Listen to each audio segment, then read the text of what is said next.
a lot of my memories of Big Bang was like me and Melissa learning together, like, oh, there's this thing called Spanx. Oh, okay, we're going to wear those now. Or like false eyelashes. What? Like, that's crazy. I didn't know that you're supposed to go to a stylist, but I bought this, like, it was literally, I went to the Beverly Center and bought a dress at Forever 21 for a big photo shoot. Like a studio-led photo shoot with professional photographers. And I bought like a dress for $19.99. And then on top of it, this is where it gets even crazier, it needed to be altered. And rather than taking it to a professional, I duct taped the bottom of it myself, which I often did. I was like, well, that's what I've been doing, like, for years. That's what I do. Our dressing rooms were next door to each other, so there was a lot of just knocking on each other's doors. And we shared they were adjoining for a while, wasn't it? We shared a bathroom. That's right. For the first year. And then there was some renovation that happened, and all of a sudden we each had our own bathroom. And I thought, oh, she doesn't like to share a pish room with me? Okay, look who got too big for her britches. I did not initiate that. I did not turn it down, but it was. No, I think. Look, you saw the beginning of this. And would I turn down sharing a bathroom with Blossom? Am I out of my head? It's Mayim Bialik's breakdown. She's gonna break it down for you. Because you know she knows a thing or two. And now she's gonna break down. It's a breakdown. She's gonna break it down. Hi, I'm Mayim Bialik. And I'm Jonathan Cohen. Welcome to our breakdown, the place where we break things down so you don't have to. It's a special one today. Big Bang reunion. It's a Big Bang reunion. It is Melissa Rauch, who played Bernadette Rostenkowski for so many years on The Big Bang Theory. She and I were both made regulars in the 4th season. And this is a woman who doesn't need much of an introduction. She is currently starring in and executive producing Night Court, which is a follow-up to the classic comedy series from the 80s, I guess it would be. Yeah. And Melissa is an amazing person. And I would love for you to get to meet her. And we're going to talk about all things Big Bang. And how she's a huge Blossom fan. She will talk about the awkwardness that ensued when she tried to decide how to let me know upon meeting me at Big Bang that she was an enormous Blossom fan. It's a problem we all have. It's really a pleasure to welcome my friend Melissa Rauch to The Breakdown. Break it down. Thank you. I'm so happy to be here. We've wanted to have you on for a very long time, and very glad that we get to hang out this way. You're a busy lady. We were collectively busy for 9 years of our lives together, and I went on to do a show. You've been working on Night Court. It's been a very busy time and a very exciting time, but we're very, very happy to have you here. Jonathan loves when people were fans of me before I got to hang out with them. So I think we should go ahead and start. Because we should start there. Because Jonathan always wants like people to talk about like, what was it like when you met Mayim? When I met you, I knew that you had been on Big Bang Theory before me. Like you had started guesting. We started both guesting in the 3rd season of the show. But I saw you as like, oh, she's the one who like knows the ropes. Really? Like this is going to be the person who helps me. Yeah, I totally. Oh, I never knew for that. all I know, you only did one episode, but I don't know. That's so interesting. I never knew that. Didn't I treat you with great respect and reverence? There was a bit of a like, okay, that's the big man on campus. when we sat next to each other. I sat next to you. It was you had already been on it though, right? Because didn't we first? Okay, because we weren't always on the same, right? We weren't always on the same episodes. I think you had done, like, didn't you end season 3? Am I right about that? I did the season finale of season 3, and then we were both brought on, again, we were continuing to guest in season 4, and then we were both offered contracts to be official in season 4. That's right. So it must have been season 4 that we met. Yes. And because I remember watching you on that and being very excited that you were on it. As a fan, Jonathan, get ready. As a fan. And, all right, let's go there. And I there. also want to know, Jonathan, if you were a fan before you met Mayim. I want to know that. Have you spoken about that story? No, we haven't actually. Like, I knew that her show existed. I had watched Blossom, but it wasn't like, a go-to show of mine growing up. Like, okay. You have an older sister. You have an older brother. Jonathan's younger than me.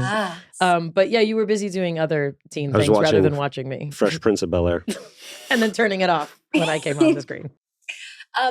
Okay, yes. So I was sitting next to Mayim at our table read and trying to decide the entire time, at what point do I tell her that I grew up being such a huge fan of Blossom? Like, I'm talking like pretty hardcore Blossom fan, dressed up as her, like had a Blossom hat, reenacted the opening of Blossom with my childhood best friend, like pretty hardcore. Saw every episode, loved her in Beaches. Beaches was also one of my favorite movies. So like, it was a big deal that we were sitting next to each other. So I was like, do I bring it up immediately or do I wait so that she doesn't think I'm too thirsty and then we become friends and then I sneak it in casual? Like, what's worse? What's worse if like after, like, is it a bait and switch that I'm like, I'm cool. And then all of a sudden, like, I got to tell you, I'm a big fan. So I opted for early. So we left the table read and we like had a little bit of small talk at the table read. I think we said like, good job. And then our dressing rooms were both upstairs. So because I had no chill, I didn't wait a second on the walk to the dressing rooms. I sort of like did a quick step to like be next to her. And I was like, I'm so excited to be working with you this week. And then just launched into what a big fan I was. And she was so kind and so nice. And for what could have been a really awkward exchange, because I was basically like accosting her behind the stage. She was very kind and very gracious and didn't make it weirder than I was already making it. Did you have the same recollection of that? I have a vague recollection of that. But I also know that at least probably half a dozen times in the years since then, you've inadvertently apologized for how you interacted with me that day. True. And like, I don't remember there being anything that you needed to apologize for. So, okay, hold on. From Melissa's perspective, you keep your cool, you get through the table read, you accost her, which is phenomenal. She can't get away. You got to get, and you have to like divulge this information. Otherwise, you can't really be true friends because you will have hit it. So I think that was the right move. Yeah, because then it's like a bad 90s rom-com. Like, at what point do I reveal this secret that I've had this whole time? That I'm not who I said I was. In the 90s version of it, she like finds your memorabilia that's in your dressing room. I think there was photos. I think there was photos that I eventually saw of you in a Blossom hat, I think. Yes. Like there was some indication that this was, and also there's another funny Blossom connection. So the thing that I most remember about like starting work on Big Bang Theory is that I had a nursing child and a toddler. And I was balancing this, what felt really impossible. I continued to pump. Like I was literally, I was a pumping mom for at least a year. For me, like I felt like this real oddball. I was the first one on the cast to like, venture into like adult married kid life. And so I really felt like, oh my gosh, I'm this like person who used to be on television and then like I left and like that's supposed to be cool, but I don't know if it is.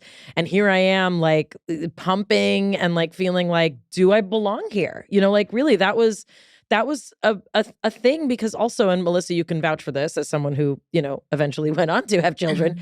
Like if you don't see a model for that, like sitcom actors with infants who are nursing and toddler, like you don't have an idea. And also like, I didn't have a nanny. Like it wasn't the kind of people were like, just bring your nanny. It's a set. And like, that was not going to be what my life was like. So I just remembered feeling really happy that we had some like connection that was beyond like that. Every time I opened that lady's dressing room, like I'm looking at her nipple. Well, you had a sign on the door letting people know that I did. It said mom at work and it was a cartoon of a woman pumping. But yeah, several people saw my breasts. Melissa might have been one of them. It just like sometimes would happen. Which is why it was good I told you I was a fan up front, because how weird would it have been if I saw your breasts and then told you and you would have been like, this is what you were angling for the whole time. That's exactly why I did it. I made the right choice, even though I regretted it and didn't know if it was the right move. So what was the regret after? What was the regret after you? So you leave that scene, then what happens for you? Then it was like me going to my dressing room, like, should I have done that? I made it weird. And then I revisited it a bunch of times thinking that's going to make it better. It doesn't. But that's sort of, I think my brain sort of works that way. Like I will think about interactions we've had 20 years ago.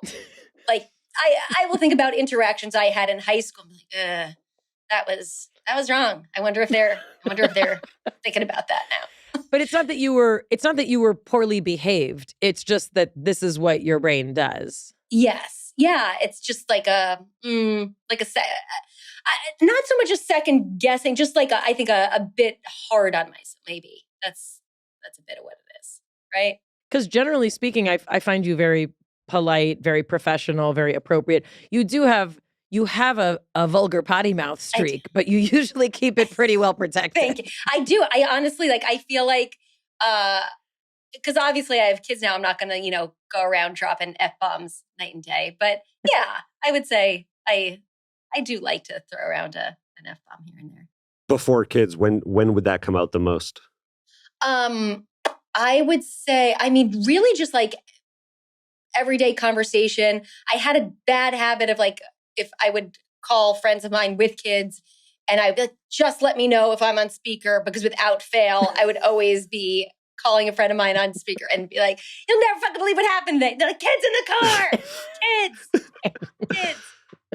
My high school friends that when I start to speak to them, it divulges into much more foul language. Talk like you did when you were in high school. Yeah. And my son, who when he was about 2, he would drop a toy and say, "Oh, fut." And I was like, okay, I got to clean this up. Did you say the F word as fut? No, I said it normally, but he couldn't pronounce it properly. Oh, got it. And you had the cutest child on the planet. It's like, oh, fut. Oh, that is really cute. For me, the Jersey, if I'm back in Jersey or because I'm from there originally or around, people with the Jersey, then it's sort of is in the Jersey vernacular. That just is it's almost a part of the accent, I think. Can you talk a little bit about kind of where you're from in Jersey? And I think people probably have already noticed that you don't have the Bernadette voice that, obviously you were specifically known for, and that, our writers would also highlight, the specificity of the voice that you would do. Talk a little bit about sort of where you're from and, what, are you an industry kid? Did you come to it later? Okay. Yeah. So I grew up in Jersey, in central New Jersey. And when you're from Jersey, you have to specify where in Jersey it's from because the accent varies based on the location. But yeah, didn't grow up in the industry, but always was fascinated by it. And my brother and I would put shows on in our basement all growing up and just really, really wanted to put on shows for everyone. And I was really obsessed with comedy specifically. I remember watching Star Search and what is this? The impressions just blew my mind.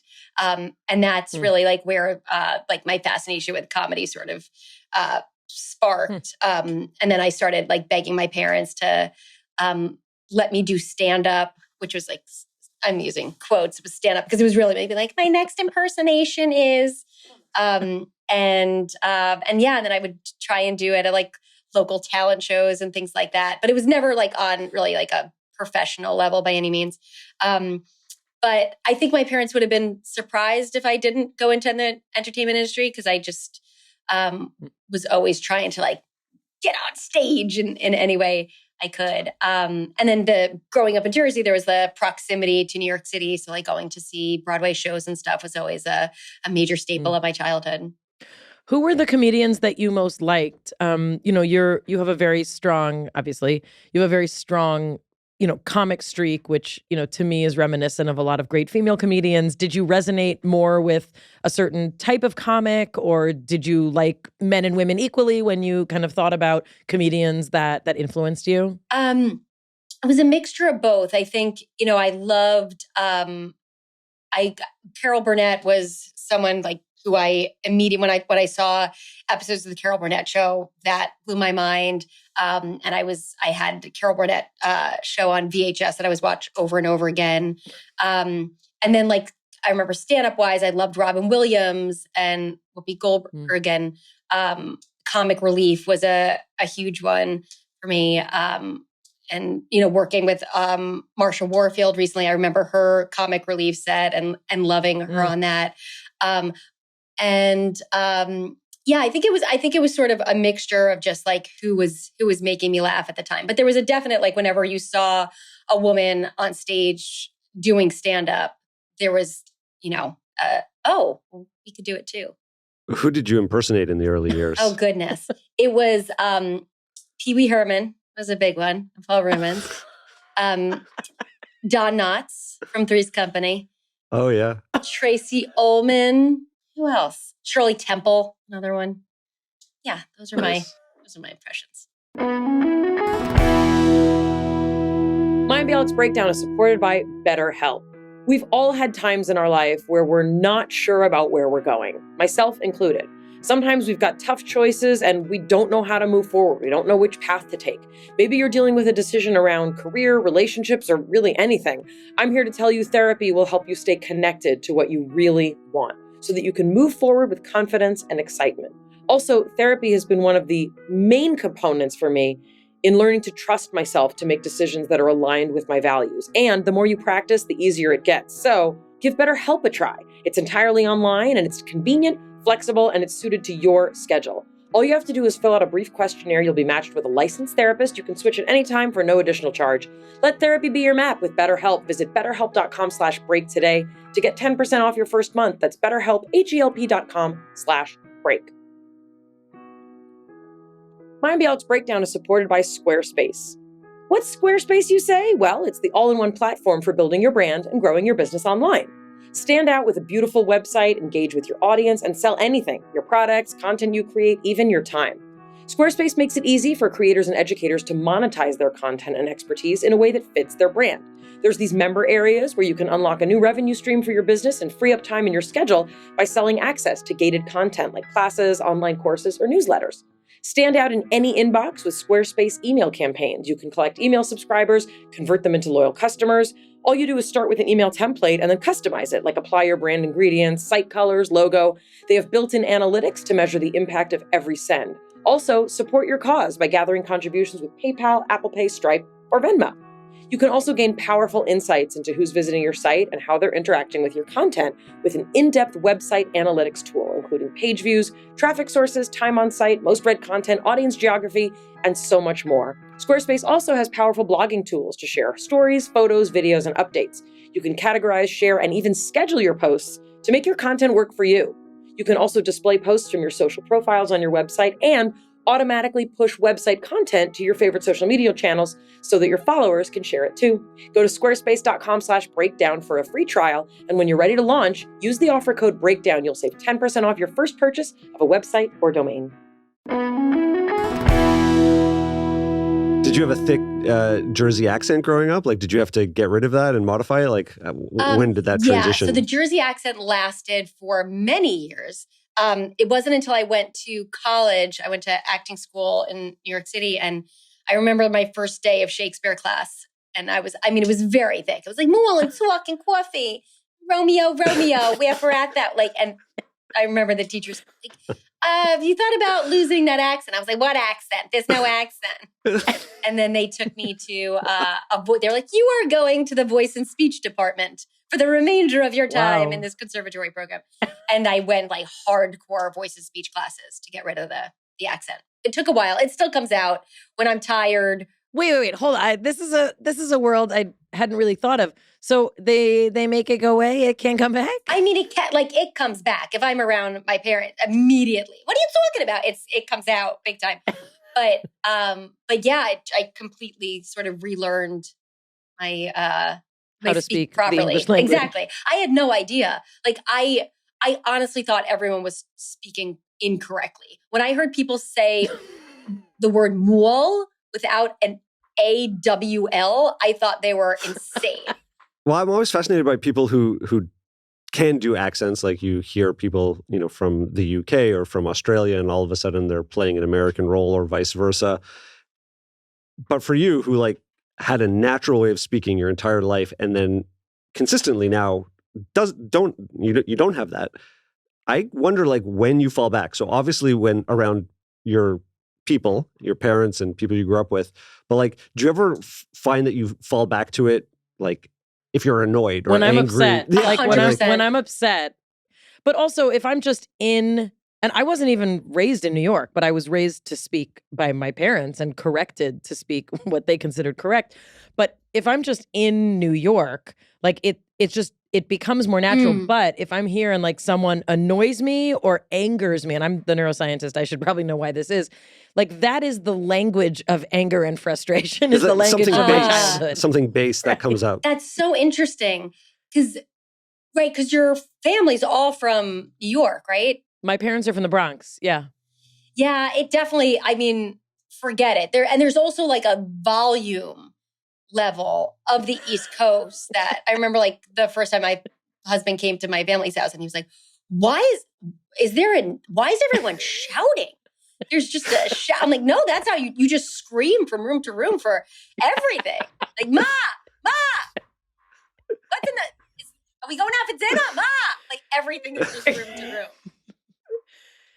But also that's partly, you know, I mean, this is not uncommon for ethnic families in particular, and your family is Eastern European, you know, at some point. Like the way that you get heard is to use volume. Mm-hmm. And you'll often hear, you know, I mean, there's a lot of, you know, gender stereotype jokes about, you know, Jewish men and such. But like, if you do not raise your voice, you often will not be heard. You say I sound more Canadian around my Canadian people. You sound very Canadian around your Canadian people. So I lived in LA for years and I've been in the US for many years. And I was probably here for like 5+ years. And I was at Trader Joe's and like just at the checkout counter. So like this wasn't a long interaction. And the cashier said, "Where are you from?" And I was so upset. So when people think about the Bernadette voice, Oh, right. Was there ever a point that you thought of having the character speak in your normal register, which you are speaking in now, or how did that specific, you know, pitch of Bernadette's voice come about? At the audition, I hadn't planned on doing it. And then, you know, it was just for a guest star initially. And I was just very nervous in that waiting room. And there was so many people there. And it's like, I wanted to try something different. And I had just been on the phone with my mother, whose register is very close to Bernadette's. And there was something a little bit Bernadette, a little bit like my mother in Bernadette. They're not by any means very similar, but there was just in the sides that I was auditioning with that day in that material there, it was a little bit reminiscent of like, there's some characteristics that just reminded me of my mom. So I sort of did a little bit of an imitation of my mom without the Jersey accent. Like Bernadette very much in that initial audition, I felt like I was imitating my mom a bit. But funnily enough, and this, speaking of Jonathan's accent, I think in trying not to do the pitch, but not do my mother's accent, I was overcorrecting. And I actually said a boot. And this was my callback actually. And Chuck said to me, "Are you from Canada?" And it's like, I'm not. I'm so sorry. I don't know why that word came out that way. And he's like, "Yeah, that's funny." He's like, "No, that's great. Let's just do it again for fun." Did it again. But I think it was really just the overcorrecting of I had always imitated my mother, but I never imitated her without the East Coast accent in it. And then I went Canadian. And then fortunately, they didn't hold it against me. This is a question that I sort of know the answer to, but I think it's something that people wonder. Was it hard, like physically hard, to keep your voice in that register? Because we were on for a very long time and it's not your normal speaking register. What was that like? Sort of, did it take a toll physically? You know what's so interesting about that register? I tend to like my voice can fry out from time to time, or get laryngitis. And the amazing thing about Bernadette's voice is because it was that higher placement. Even like if I was sick or if like my voice was starting to go, I was always able to get into that register and it wasn't really an issue. Whereas like some other jobs, like they would like give me like a steroid shot or something if my voice was going out. But with Bernadette, I was able to sometimes like skate by with just the placement, which was nice. When I came on to Big Bang Theory, what I knew about you was that you, at that time, had a recurring role on True Blood. Is that right? Yeah. Oh, that's right. I think that was the timing. How many episodes did you do of that? That's a good question. I think there was like maybe, I can't remember exact, 4? A handful, I think. Yeah. It was so fun. And it was sort of in that time, because really before I got the guest star for Big Bang, I was really struggling big time. Sort of, doing some like pilots that weren't picked up, or I did a show that I shot like half a season of, and then they never ended up airing it, or just like in the grind of auditioning and not getting cast. And then truly like right before I got the guest star on Big Bang, I had been at the unemployment office, like so scared about like where that next paycheck was going to come from and how I was going to pay my rent. And then I did a couple episodes of Big Bang, and then there was sort of like a break from that. And then I did a couple of True Blood, which was so awesome. But it was very much like waiting by the phone, like waiting for an audition to see what was going to come next. And I was so, so grateful when I got True Blood in that time. And it was just a really, really fun experience. And what did you do? Did you have a day job while you were kind of auditioning? A lot of actors are waiters, and you obviously moved out after you finished conservatory, as it were. You moved out to LA. What were your days like besides auditioning? A lot of crying in my car. A lot of like just major fear that it wasn't going to work out. I waited tables for years. I waited tables through high school and college, and then after college. And I started when I was in New York. I worked at a sports bar. I was waiting tables there. And like because of my height, you can barely see my head above the bar. You just see like a baseball hat like bopping up and down. And I would go from like waiting tables to go doing like open mics and stand up at night and trying to like get paid to do stand-up. But I was really, and eventually that happened. But for years it was like, okay, I'll go and host a show and get like a sad meal that they would like give you if you hosted. They would give you like the leftovers in the kitchen in order to host the show. I was doing that. I was doing like really anything I was like dog walking, house sitting, babysitting. I worked in a law office as a legal secretary receptionist for a while with no qualifications. But it was my my cousin's law firm, and I was told that I couldn't file for shit. I was really, really bad at it because I was also like working on stand-up at the time. So I would like hide in the file closet and like work on stand-up and eat snacks. And then they would like find like all the files, because this was obviously like before everything was like filed digitally, and it was like a actual physical file room. And there would just be like Cheeto dust on the files and like my stand-up notes and like just chocolate stains on everything. They're like, you can't do this. We're paying you. I was terrible at that. And what else did I did like a touring political satire comedy troupe at one point, and then I toured doing stand-up. But it was really like waiting tables mostly that got me through for years. And talking about like beating myself up, I will still wake up in a cold sweat being like, I didn't bring a Diet Coke to table 10 in 2004. That guy's still waiting for it. You also, in addition to, the acting work, obviously, that you're known for, you also write, and you're now an executive producer of Night Court. But you co-wrote and executive produced The Bronze, that you also starred in, which, if people have not seen The Bronze, I highly recommend it. It's very dark. It's very funny. There's an insane, awesome sex scene, which got a lot of attention when it came out. I'm just gonna say that. Body double. It's a full body double. I'm saying that. But it's a body double. Sorry, I should say that. But I wonder if you can talk a little bit about what it was like to kind of write for yourself? And was that something you always kind of wanted to do? How did that come about?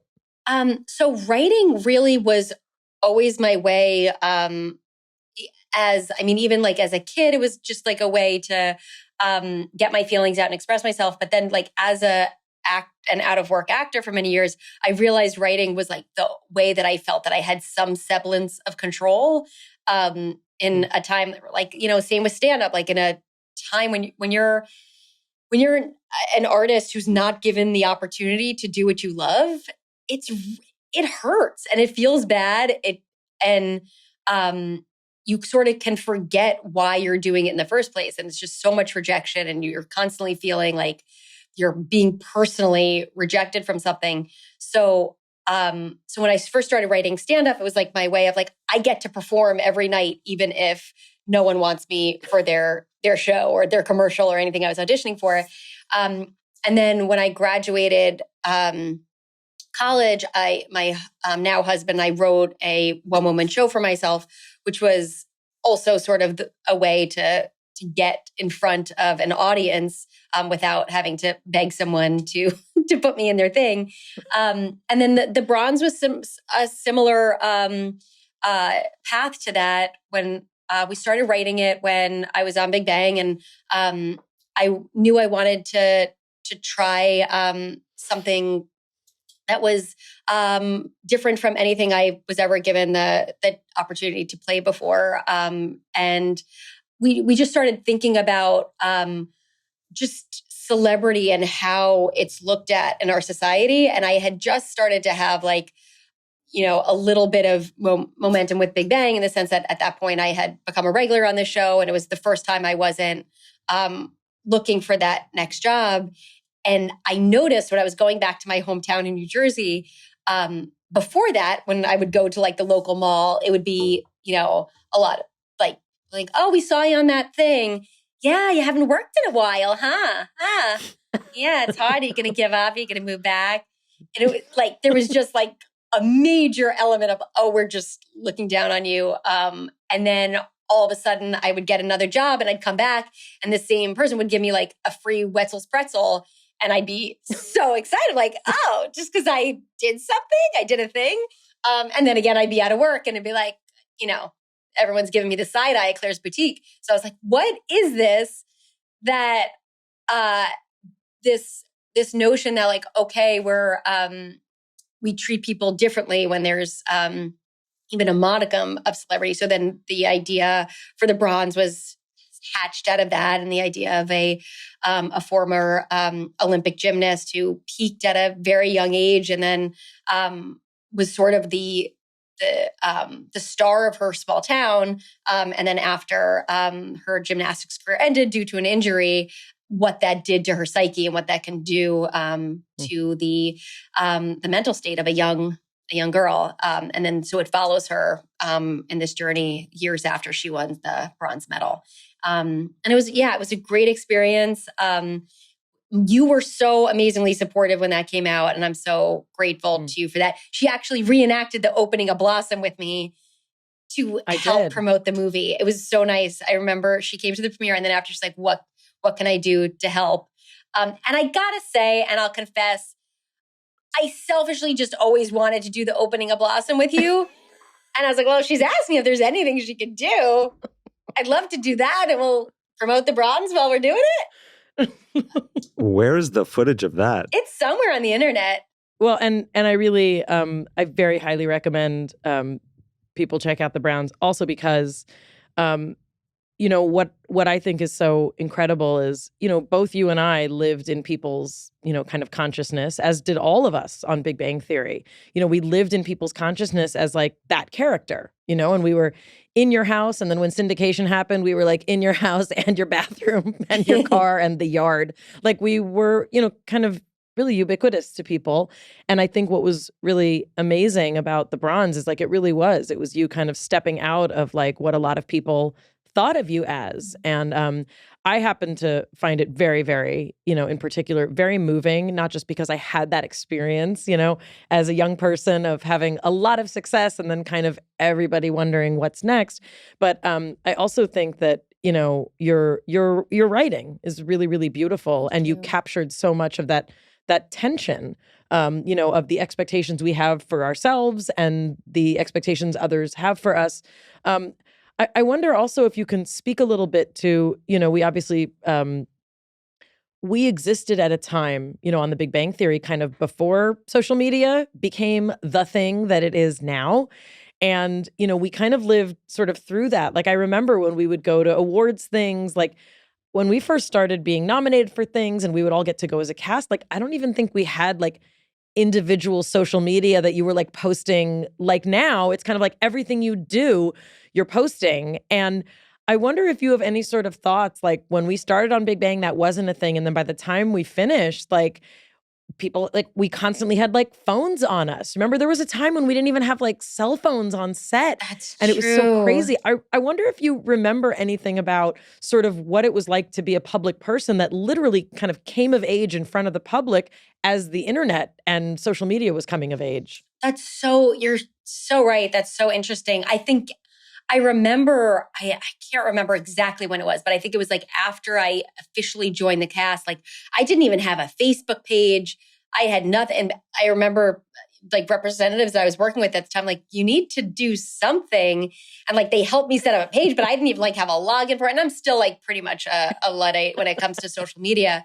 But that's very true. And it's interesting because I think about that even as it pertains to, when I started in stand-up, and there was like nothing, there was no social media. The only thing that we would have would be, you would bring a VHS tape to the like club booker. And if you wanted to like watch your set back to like give yourself feedback, you would give your VHS and maybe even, or like pay a fee for them to record your stuff. But I often think about that, like what that, and if I bombed. The only person who had the VHS was me, which is now I'm sure in a box at my parents' house somewhere. But I often think how much more difficult that must be in a world in which at any point someone can take that video of you just trying things for the first time and learning. So yeah, that's interesting. Yeah, well, and I think what I was also thinking about is, when I was on Blossom, when I was a teenager, we weren't ever nominated for anything. Like it wasn't that didn't happen. I never like was on a carpet like that. Like I went to the Emmys once, like with Don Rio. I think he might've been nominated for something. I don't know. But the world was so different. And a lot of my memories of Big Bang was like me and Melissa learning together, like, oh, there's this thing called Spanx. Oh, okay, we're going to wear those now. Or like false eyelashes. What? Like, that's crazy. Yeah. Or even like, hair extensions. Like I had been out of the industry for so long. And like, here I was coming back into the industry. And I just remember like feeling really like both tutored by Melissa and also we'd like learned things together. Like I remember it would be like, how do you keep your dress from creasing on the way to the awards show? I think there was one where you I think Winston like held your whole dress the whole ride. Yeah, and then I laid down, considering I'm barely 5 feet, like I would just lay across the back because I kept on coming towards him like, how is this done? And I'd just be like a wrinkled blob by the end. That's so interesting because I don't think it ever occurred to me that you were learning as well because again, like in thinking like I'm getting to do this with Blossom, I don't like that didn't register for me. I'm thinking about like our first satellite media tour. Do you remember that? They had us, there are things where you have to get up at like 4 a.m. and it was you and I together doing that. And I had never done anything that before. And then you and I had like a whole press day and they were doing, a bunch of stuff around the 2 new cast members that joined. And I didn't know anything about just wardrobe. I can't remember. Do you remember exactly? I remember you were like, why do my breasts look so weird in every picture? And I'm like, why does my nose look like that? Like the lighting was, we didn't even know what to ask for. I bought a dress we were from so Forever green. 21. I will send you the pic. What publication was this? I didn't know that you're supposed to go to a stylist. I don't know. But I bought this, like, it was literally, I went to the Beverly Center and bought a dress at Forever 21 for a big photo shoot. Like a studio-led photo shoot with professional photographers. And I bought like a dress for $19.99. And then on top of it, this is where it gets even crazier. it needed to be altered. And rather than taking it to a professional, I duct taped the bottom of it myself, which I often remember did. this. And I was like, well, that's what I've been doing like for years. That's what I do because I couldn't afford to like go to a tailor and get like my pants altered. So I would just duct tape all my belongings. And that's like that photo shoot, my dress is duct taped on the bottom. I believe Crazy. we also went, this sounds insane. We went to the south of France. Yes, we did. And this was also like, we came onto the show. I had never seen the show. I was busy giving birth and crying and breastfeeding. But we came onto the show when like the main cast member, like the cast members that had been on the show, they had done a lot of publicity. So it was like, oh, well, Melissa and Mayim, they haven't had the opportunity to do this. So like we went on an aeroplane, 2 planes, and we were at like this like super fancy like Warner Brothers press junket, like Jennifer Love Hewitt was. It was like a TV awards festival in France. It was something, and we had to bring. And I remember like planning with you because it was like bring 3 black tie outfits. I'm like, I don't have one. Like what? I think I even like. I'm like, should you send me my wedding dress? Like, should I just wear that and dye it? Like, does my bat mitzvah dress still fit me? I don't know what to wear. And again, like I think of it so fondly now because things that now we know to do. Like I know to say to a stylist, I have a thing where I'm going to. I need 3 different outfits. I need jewelry for each. I need shoes. But this, I had like literally like jewelry in like a Ziploc bag. Like I had this expensive jewelry that they sent us with. But we ended up literally, you hit the ground running. Like you landed, you had to like get into wardrobe to go to your first thing, and they had hair and makeup, and it was bananas. It was very exciting. I mean, I remember our first Comic-Con, like we went on a jet. It was crazy. This was a life also that like, this was new to us because I had been out of the industry for 12 years. And this was like, I mean, kind of like our first big thing at this point in our life. And I mean, I felt I must have been so green. I don't think it's even fully registered in my brain what that time was, but I agree. It's interesting. Like I know we were prepared for a lot of that, and I don't know why it didn't occur to me that this was. Like, I had just in my room like, well, of course, Blossom has gone and dined with the Prince of Monaco tons of times. I feel like at that festival, did they not introduce you as Blossom?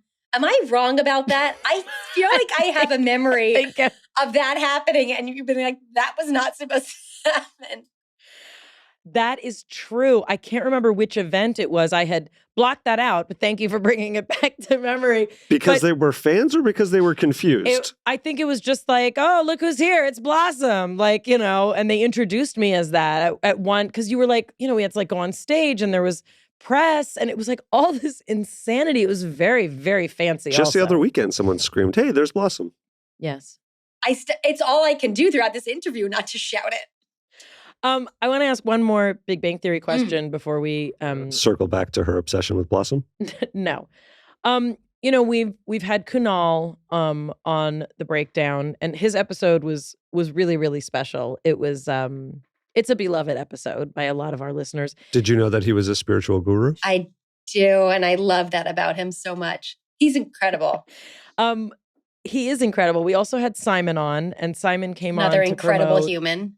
Yes, he came on to talk about the movie that I made that Simon was in. Which I gotta say, I'm sure all the listeners have seen this movie, but it's so beautiful. It's so beautifully done. You did such an amazing job. You had a crying response. I did. You're one of the people who called and you were like, I couldn't stop crying. I sobbed throughout it. It's so wonderful. You did such an amazing job. And Simon is, as always, so phenomenal in it. Thank you. And, when I sort of, you and I are both, we're asked a lot. We're all asked a lot in kind of every interview we do. Like, what do you remember? And like, what was amazing? And I guess I'm curious, like, I'll go first, in terms of like, sort of, if you were to ask me, like, what do I remember? What was it like? I think what I remember, and then I'd love to hear your take. People always ask me like, what was your favorite episode? And it's like, I don't think in episodes, like I remember certain things that were particularly fun. Like I always liked doing, like Penny, Bernadette, Amy stuff. Like I liked, when we would go out drinking and like those were fun. But I more think about, and I hate to give people a downer of a response, but I more think about that we were together, for a decade of our lives, give or take.